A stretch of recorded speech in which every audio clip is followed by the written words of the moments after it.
Today I'm going to give you guys a complete step-by-step guide on how to make Pakistani style chicken biryani. Biryani can seem daunting at first, but it really is not that hard. This recipe will serve about 6 people.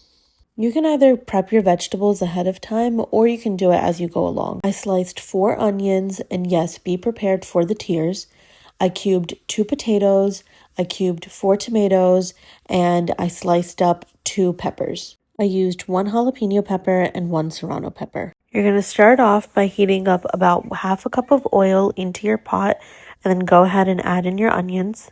You want the onions to get a very nice, rich brown color, and this will take approximately 10 to 15 minutes. Once they look like what they do on the screen, you're going to go ahead and add in 3 tablespoons of ginger garlic paste. I like to use this one by National. Stir in the paste for about 30 seconds until that smell dissolves. Keep the heat at about medium to medium high and then go ahead and add in your tomatoes.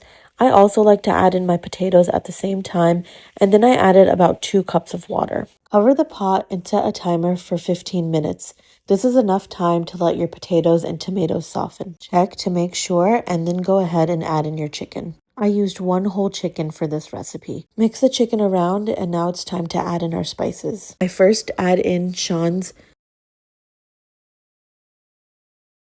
And yes, it's okay that we're using chicken. Then I add 2 teaspoons of red chili powder, cumin powder, and coriander powder. Sprinkle in some chaat masala. I like this one from National. Add salt and black pepper on top. I don't measure this. It just depends on your taste.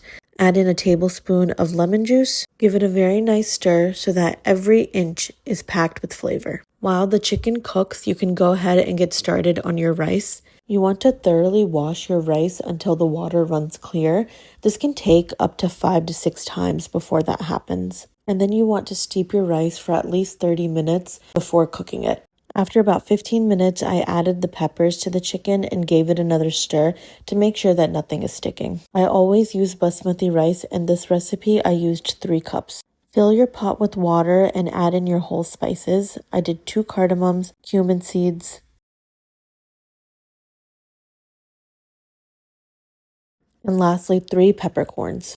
And then drizzle some oil on top. For salt, you typically do 1 teaspoon per cup of rice. And so since I had 3 cups of rice, I did 3 teaspoons and a little bit more to account for the water. Drain the water from your steeped rice and add the rice to the pot.